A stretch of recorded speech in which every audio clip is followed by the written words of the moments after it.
Hey there berries, welcome to a Diablo 4 beta class guide. This time we're going to be covering Rogue. We did 3 builds for Sorcerer, which I've had basically 3 days to play Sorcerer, and on our final day I hit this Rogue up to 25. The build I'm about to cover makes Rogue playing really satisfying and enjoyable. I'm going to be honest, I didn't really enjoy playing Rogue up until at least like level 20, and then I managed to fiddle around with some builds and actually find something that I really like. Plus, it helped that when I hit level 25, I used my obols to gamble on a bow, and then I acquired this bow, which enables my Penetrating Shot to basically do extra AOE. So whenever my Penetrating Shot damages a target, it does 2 arrows that split off to the side, and that has some really nice combo effects with some explosions, and yeah, we'll get into that in a second. But first I want to go through into my skill tree, in which we have 1 point in force for arrow, and just taking 1 point extra in there, just to be able to move down the tree a little bit more. So now we're into the core skills. We've got our Penetrating Shot.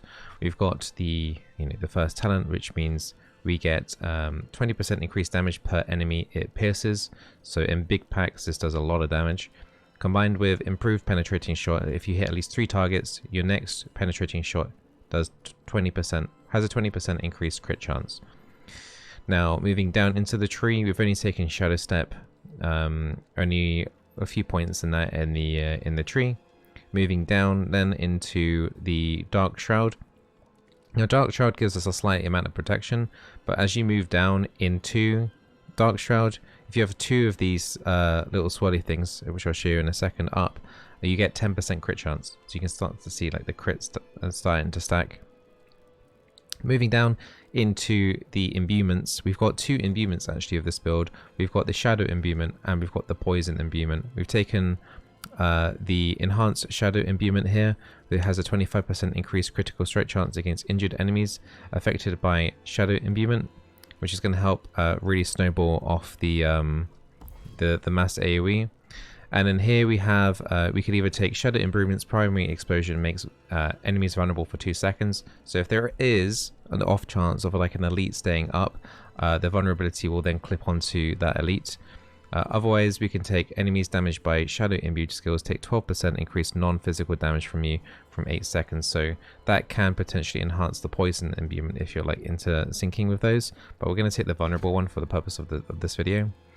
In the Poison, we've only got enough points to put 1 point in Poison imbuement. Do note we've got 5 points in total on the Shadow imbuement. So we've got 1 in the Poison. Poison duration is increased by 1 second, and then we've got Poison with the lucky hit. Poison imbued skills have up to a 30% chance to apply double the poisoning damage over time. Now, the reasoning why we have the Poison imbuement is mainly more for like the elites and the bosses. Bosses primarily. The elites usually die in mass explosions from the Shadow imbuement, but in case they're still alive, we then pop the poison. It's a way to basically enable us to kill the high health targets, because the Shadow imbuement overall on single target is really bad, so the poison helps kind of cover that weak spot. Moving down into the alt tree, we've actually taken nothing, but for future reference, for when you do get a higher level and access to more skill points, the lucky hit up to a 10% chance to gain 8 energy, you can get that up to 30% chance to get you 8 energy, is really nice. So that's the main one that you're going to be looking for going into like this whole ultimate skill section. It's just that we didn't have enough points, unfortunately, to really capitalize on the innovation. I mean, I could maybe drop out of a couple points in Poison and put them in energy regeneration. That is an option too. But yeah, you're going to be wanting to get the extra energy hit, because this is a very energy intensive build. Now, if I had more time to farm, unfortunately for me, the beta goes down in a couple of hours, but energy percent cost reduction is really nice here. Just going to go through a few pieces of gear here. We've got maximum energy on this helmet. We've got a bit of extra poison damage and dexterity and just general plus damage percentage anyway.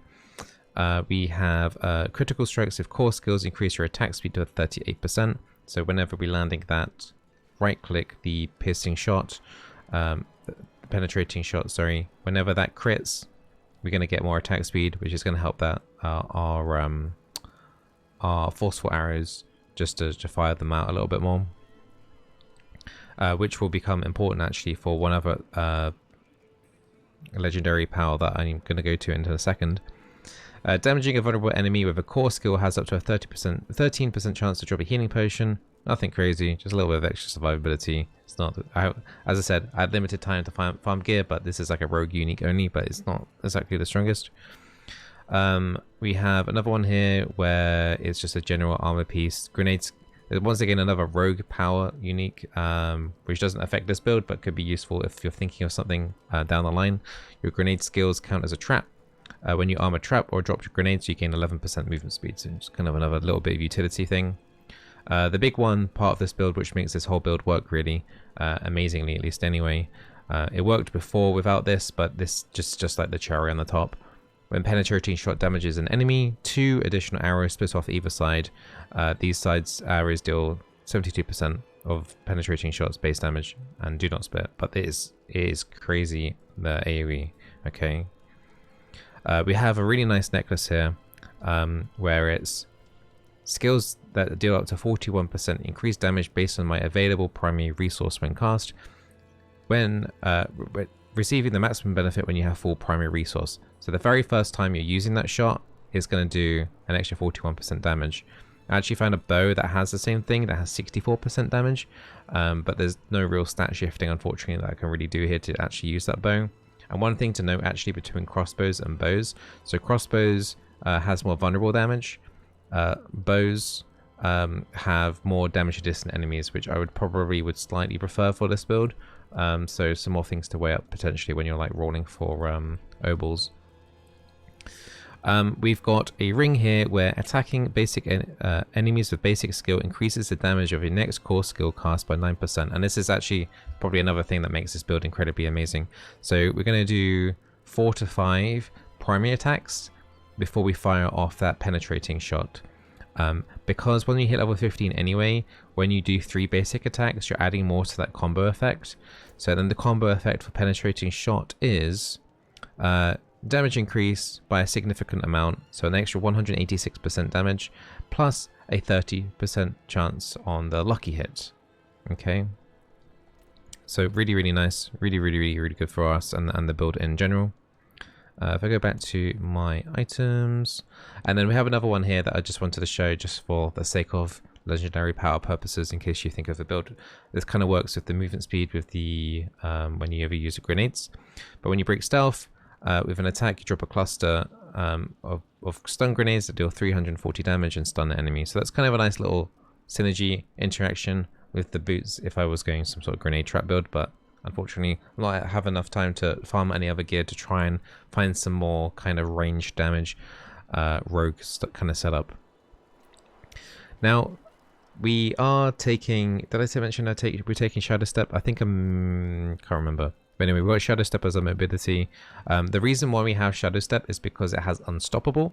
So which means if we get crowd controlled, it's the only kind of defensive ability that we have, barring legendary powers or whatever, that gives us Unstoppable, and that gets us out of really crap situations where we're stunned and we can't do anything for a few seconds. This is the only ability that allows us to get out of that kind of situation, and then you get 50% movement speed when you move out. So really nice get out of free jail card, must have. I know it's tempting maybe to take dash, but the Unstoppable, like how the sorcerer has that on teleport, is just really good, and you must have it. Dark Shroud is on my number 2, so that's going to give us the crit chance when we have more blobs up. And we've got the Poison Imbuement, which is for single target, and then we have the Shadow Imbuement, which is for okay, and the Shadow Imbuement on our number 4.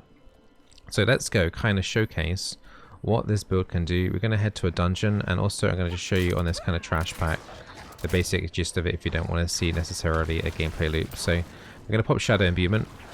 I'm going to basic attack up to 50%, so my next cast is going to do 50% more damage. Alright, so when we stack these guys up, it's a massive explosion. And basically the gameplay loop we're going to be doing in dungeons is we're going to be rounding up a lot of mobs, we can use Shadow Step to help gather up those packs, and we are going to explode the living hell out of mobs. It's pretty damn fun. It's more fun than any of the Sork builds I've done, but you do have to have that augmentation on the bow. So let's do a dungeon and show it off. So pop the number 2, make sure we have that up as much as possible in order to give ourselves the extra crit chance. You can like auto hit, by the way, like these random things to also stack up the next core skill doing bonus damage. Right, so now we want to round up some mobs. There is actually a boss here already. So you see how we nearly just one-shot that guy. So yeah, it's kind of nuts. Single target, not quite as impressive, but in terms of actual AoE, it's kind of nuts. We need a bigger pack than this though. We need to go gather some more mobs. So let me just start my passive here. Alright, so we've got 50% more damage on our next right click. I want a bigger pack than this though. I want a big juicy pack. Alright, this will do. And you can see how we just obliterate everything. So with some extra tweaking with this, the damage will just go through the roof. So there's the boss in the middle of this pack. And it just got one shot. So yeah. It's just so satisfying to do. And you can see you don't necessarily even need the crits, the percent damage stacked up. As long as you've got the shadow imbuement, the bolts that spread out of the sides also apply the shadow imbuement. I'm not ready yet. So if they don't die in one hit, then it's usually just the 2 hits. So we'll keep rounding up some mobs. And we slam.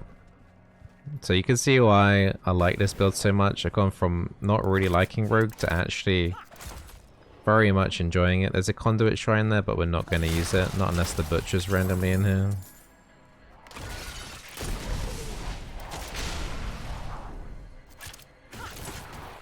Oh wow, we've got a channeling shrine. We'll definitely use that though.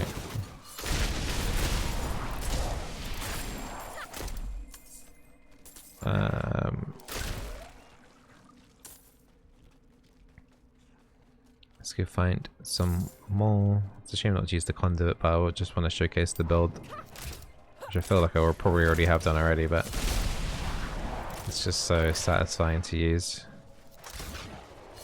So ideally you want to wait until you got those 3 combo points before you do the right click, because it's just so much extra damage. What did we get there?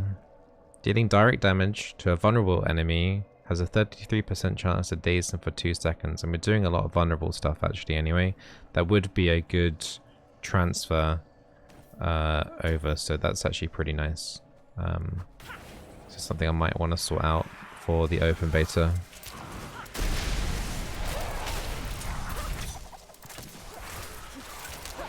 So we've got kind of tankier target here, so we use the poison here. But the main juice from this is the shadow imbuement. You can see when there isn't any extra trash mobs next to it to kill, it does take a little bit longer. But because you're clearing out a lot of the trash packs so quickly, like bosses, like by the time you get to the boss, you've already would have saved a bajillion amount of time anyway, just by storming through everything and then just mass AoEing.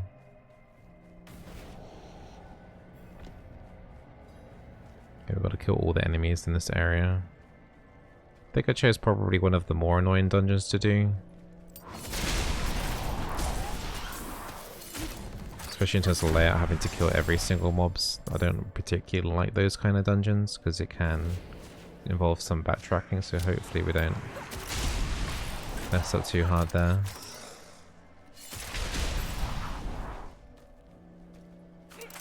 just want to make sure I'm gonna have to go back here and just make sure I killed every single one of these mobs. Yeah, I did. Okay.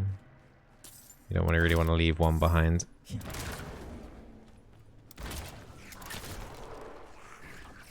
Let's try and group some more. Once again, that was another rare in that.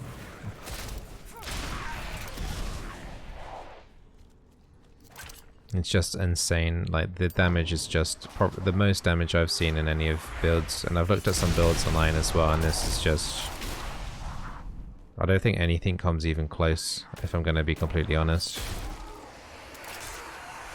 And just the pure satisfaction of just the sound. It's like fireworks going off. It's amazing.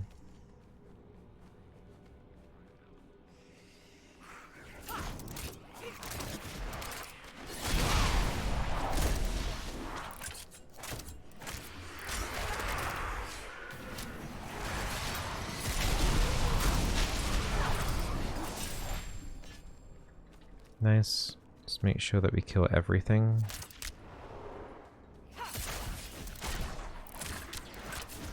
I'm low on energy. Kind of rude that there's just this one little mob here.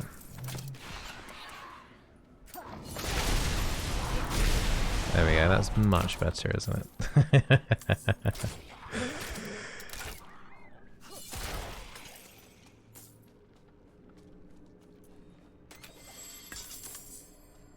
Some more mobs down here that we need to kill.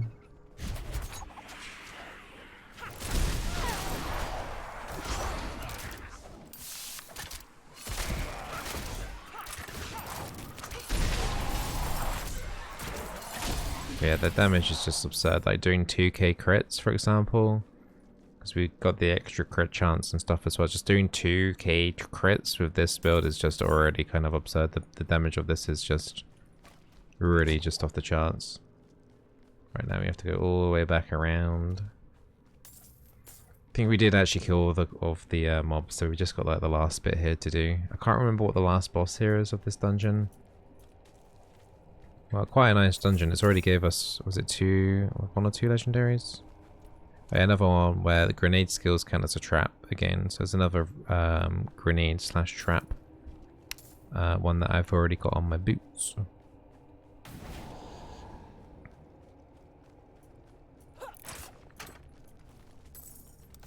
Just also hit these just to stack up my my next core skill shot. Quite a long walk, this one. Bit of annoying end to the dungeon. But here we have a boss. So yeah, bosses will go down slower, unfortunately. But bosses like this, if they have trash mobs, it does make it go by a little bit quicker than if it was just literally by themselves, just because of the AoE collateral. But you can already see like the damage overall still, even on single target, really isn't that bad. Just need to kind of do a little bit of setup.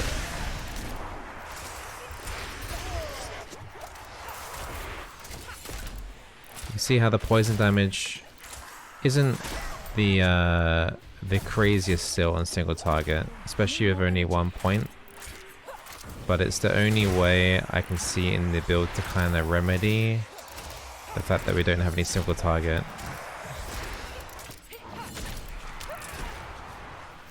I'm low on energy. I think that's like the only kind of weak point in this build. I mean, it died eventually to poison, but I mean, that boss didn't really take that long, and you've got the amount of AoE clear from the rest of it to kind of make up for that time to get to the boss anyway. And it's just the pure satisfaction of just blowing up the entire packs like that, especially when there's an elite in there and that just blows up as well with one hit. Sometimes maybe you have to do two, maybe. But yeah, I'm really happy with this build. If anyone has maybe a different idea for maybe, I think the poison imbuement, as I mentioned, is probably the thing you could switch out. I'm not sure what I would rather switch it out for. I don't really need any more mobility. I guess maybe using the grenade thing that does the more damage, maybe going into stealth could maybe, like the concealment could maybe have some sort of interaction there, because you can get 40 energy when you get concealed, so that would enable you to do 1 to 2 more penetrating shots. So that could be a thing that may be worth testing out if I had a little bit more time. But that is like the only ability that I would necessarily swap out from this. Everything else is pretty much fundamental, especially the Dark Shroud giving you the extra, is it 10% crit chance, which is quite substantial. So which is basically up permanently all the time, and especially when it's really hard to get crit chance here at the moment early on, it's just, yeah, really, really nice. But I hope you guys enjoyed the build guide and how it plays through. Wish you all the best when playing through as a rogue, and it does get better after you hit around about the level 15 mark. So yeah, all the best, take care, don't forget to subscribe for more Diablo 4 videos, and